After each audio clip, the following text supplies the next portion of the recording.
Bum, bum, bum. Hey, everybody, and welcome to another episode of MIA.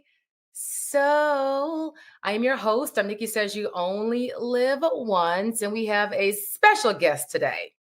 So, we'll be talking about the power of spoken word, how poetry shapes culture and community. Now, let's welcome our poetry queen, Ingrid B, on the B side. Hey, girl, hey. Hey, girl, hey, how you doing? I am great. Happy National Poetry Month. Yes, this is your season. Yes, absolutely. Absolutely. Yeah, so 24 years. That's like a really huge milestone. That's how long it's been since you've been in the poetry game. Now, Yes. looking back, what inspired you to start on the B side? And did you ever imagine it would be to this caliber and to this longevity? Longevity. There we Absolutely. go. Absolutely not. I've told the story before. I was doing a favor for a friend. There was no way in my mind that I would be getting on stage and hosting anything in front of anybody's audience. We met when I was working at Mars Music, and she was taking vocal lessons, but she was a poet. But she was taking vocal lessons. That's how seriously she took her craft. Oh, wow. So I started going to her event. It was a little light on the attendance.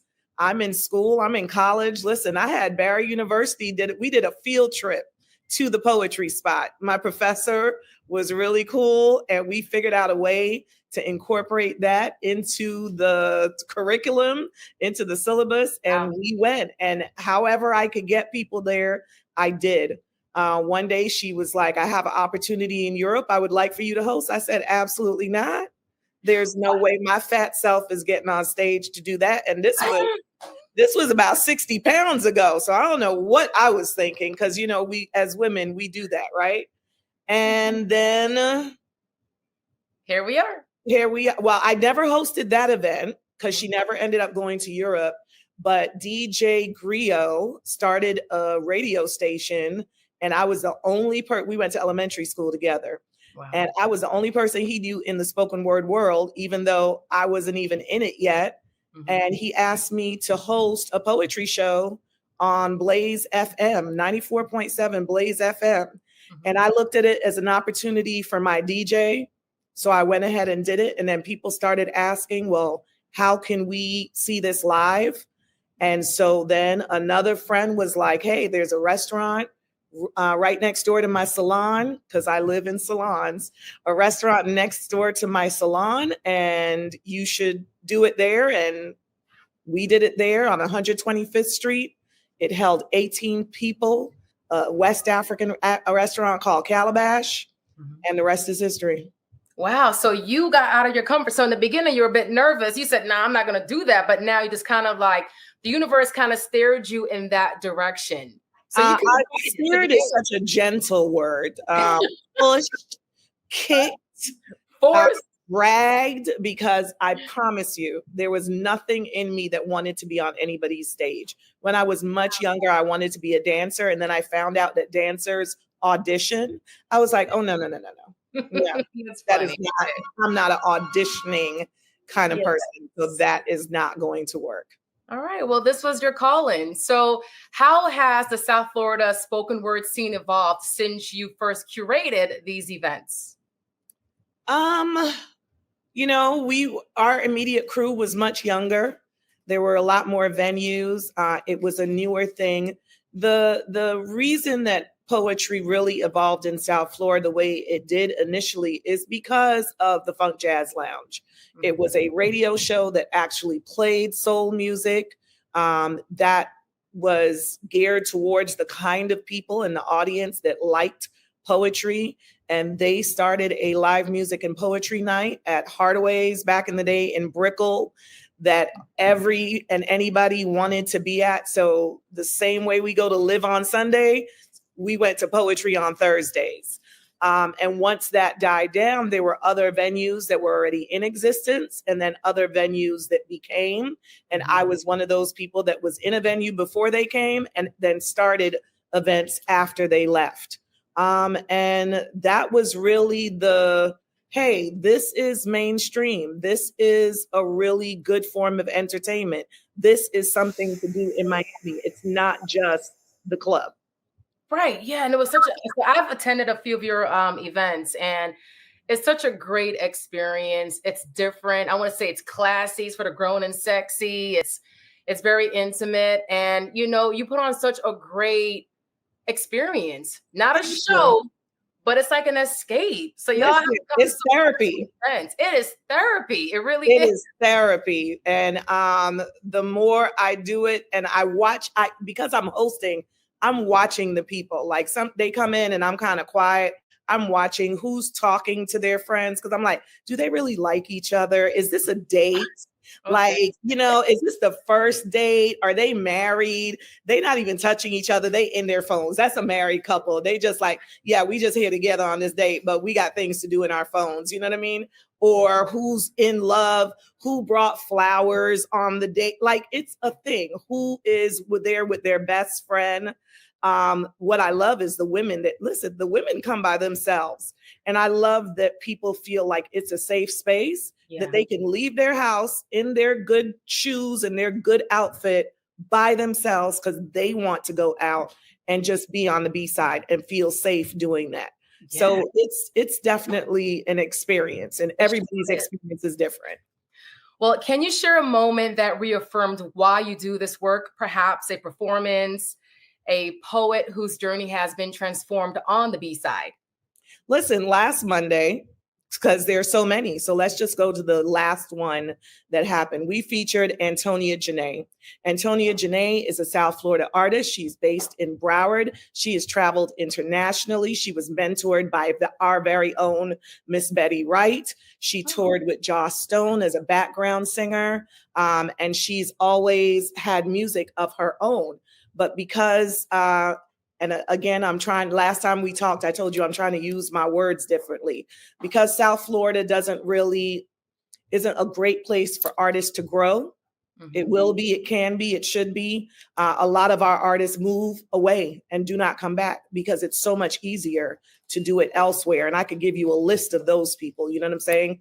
But Antonia Janae has maintained herself in Broward County. She is the queen of TT's Moringa. That's her body butter company that she has that's absolutely amazing.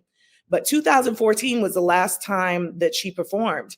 And she performed on my stage on Monday night because the other day I was like, and when I say the other day, I mean a couple of years ago, ma'am, what are we doing? It's time. And then that's more than a couple of years ago. 2014 is now 2025. Yes. Yeah. And this is somebody who has an amazing voice and is a great artist and just didn't feel fed by our community. And so she came and performed on Monday. She did her first set in many, many years, new music, all original music, and it was dope. And she reminded me of things that I've said to her and experiences that she's had on the B-side. And I was like, I don't even remember, but it was a thing. You know what I'm saying? She had a moment and that made her want to get on stage and share herself with us again. And it was absolutely beautiful. And then the poet that featured on Monday is from DC. I met her many, many moons ago when I was the producer on BTJ's Lyric Cafe. She was one of the featured poets. I did 2 seasons. Her season was Angie Stone, Chrisette Michelle, Chuck Brown, Raheem Devon. And she is an amazing, amazing artist who I absolutely love. She has all of these memories of me. So I think that's the thing that keeps me going is when somebody has a memory that is so ingrained in their being. And I'm just like, oh. Yeah, you left an impression. It means that they're having an experience and that I'm doing what I set out to do, which is for people to really have an experience on the B-side. Yes, and you deserve your flowers for that. You may have forgotten, but they brought me flowers. They tried to get me to cry. Like one tear was right here. I felt it. And then somebody said something. I'm like, I'm not giving it to you. And it went back up. Because, I'm a thug. Oh, okay, thug. All right, thug. Okay. I've never been in a fight in my life, child. Go ahead. No. I don't believe you. I'm not. You could win too. So we do have to go to a commercial break. Sit tight. We'll be right back. with dreams, talent, love. At the Children's Trust, we are dedicated to nurturing the potential of every child and family with hundreds of trust-funded programs. Find a program at thechildrenstrust.org. I grew up down here in South Florida, so for me, it's a little bit more personal. For the Mesman and Dover Law Firm, it's about community. For us, South Florida's our home. You all are our people. Our family, our future. The difference we'll make for you, your loved ones, your kids, matters. Because to us, it's personal. If you need us, call us 24/7 at 866-954-MORE. That's 866-954-6673. The Mesman and Dover Law Firm, youraccidentattorneys.com. Great seeing you all. We need to do this more often. Will you be paying separately or together? Oh, you can put it together. No, give me a second. Hold up, I got this. I'll get the reward points. Well, I have early pay, so this time it's on me. My AI insights say that I have room in my budget, so I'll pay. Well, I got all that and more with the One Love card from One United Bank. Wait, the One Love card? Yes, with the One Love Visa debit card, I got a full suite of digital services from the nation's largest Black-owned bank. Well, how do I get one? It's easy. Just go to oneunited.com. Okay.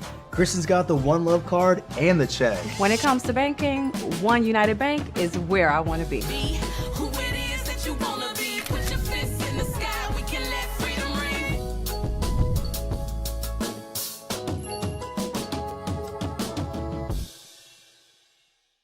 At DRT Behavioral Services, we provide culturally sensitive mental health evaluations with thorough treatment plans, incorporating alternative forms of wellness, not just Western traditional medicine. Besides medication management and psychotherapy, we provide education to people in the areas of minority mental health with classes on your diet's impact on mood and sleep hygiene for better rest. We also offer weight loss therapy, massages, and facials. Visit brainlovehelp.com today.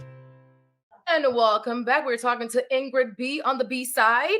Now, you said earlier that, you a thug, you hardcore, but I got to ask you this. Now, have you faced any challenges as a Black woman curating spaces in the arts, and how have you navigated them? Am I required to answer rhetorical questions? Yeah. The first one? She's like, absolutely. I was a woman in the same space as well. Right. So we know what it is. You know what I'm saying? I just keep moving. I keep moving. Georgia Me, queen of spoken word, multiple time HBO deaf poet.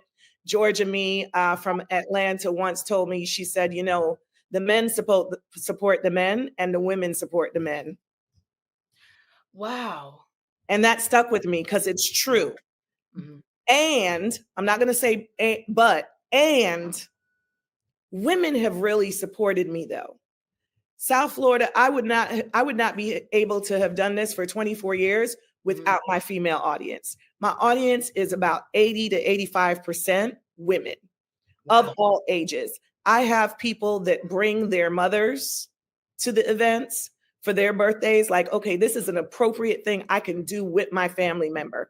I have people that were a little older when I started that now bring their grown daughters. You know what I'm saying? My daughter was 10 when I started. She's 33 now.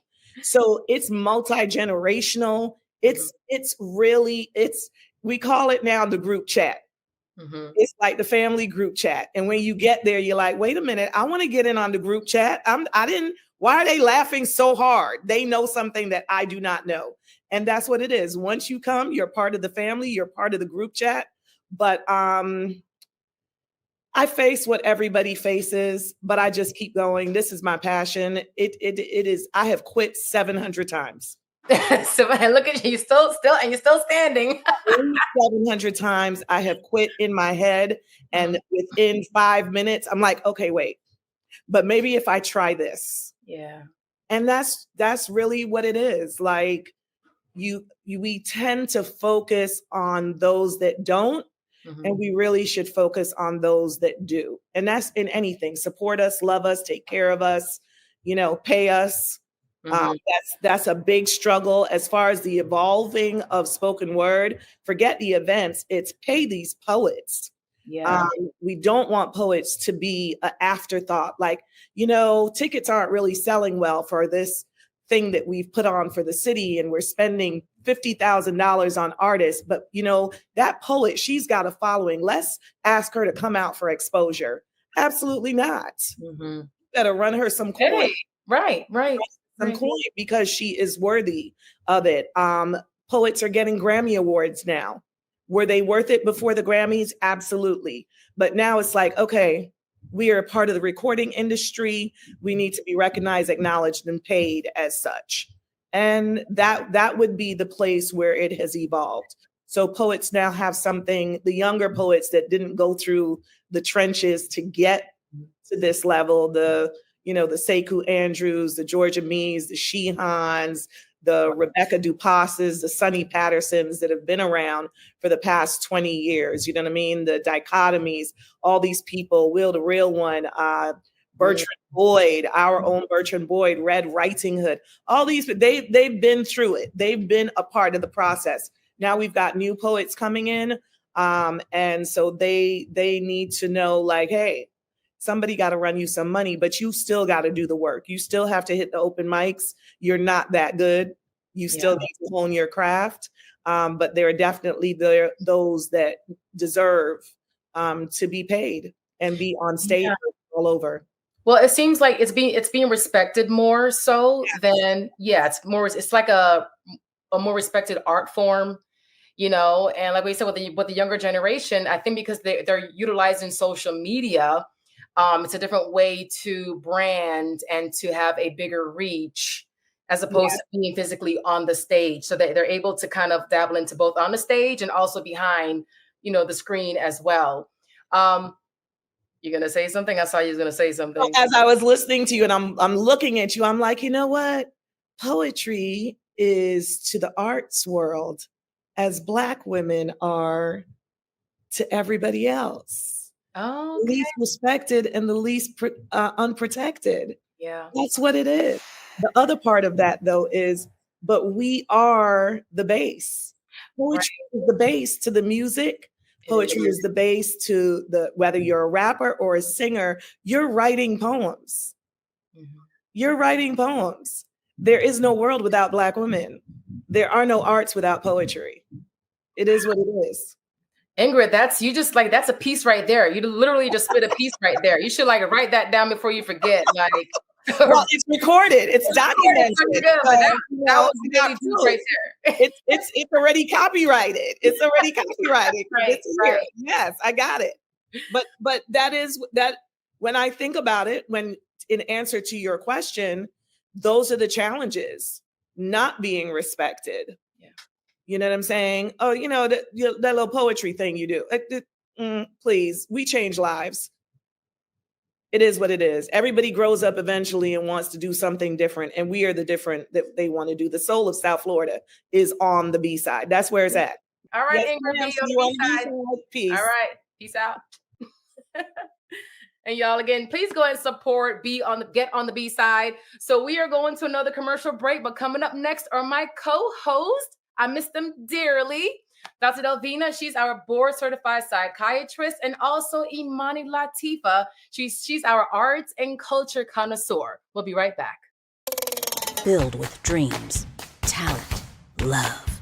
At the Children's Trust, we are dedicated to nurturing the potential of every child and family with hundreds of trust-funded programs. Find a program at thechildrenstrust.org. I grew up down here in South Florida, so for me, it's a little bit more personal. For the Mesman and Dover Law Firm, it's about community. For us, South Florida's our home. You all are our people. Our family.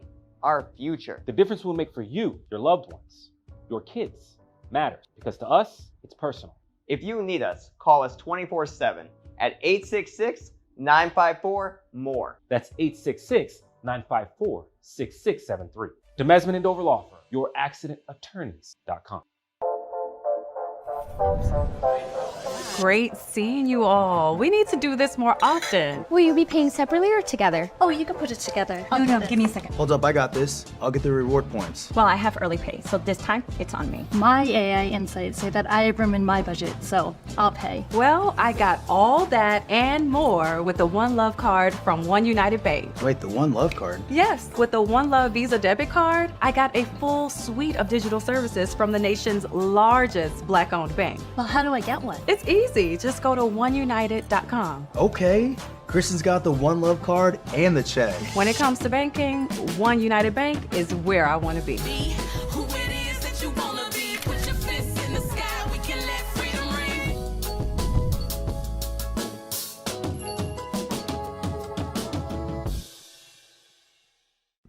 Peace and beautiful blessings, my MIA fam, and welcome to another Arts and Culture Report by Imani. This time, guys, I am visiting the Philadelphia Museum of Art. You know, that famous place where Rocky climbs up the stairs? That's right. So let's get into the exterior of this building. This magnificent, beautiful work of art was designed by a Black architect. That's right, Mr. Julian Abel. He was the first Black graduate of the School of Design / Architecture school from the University of Pennsylvania.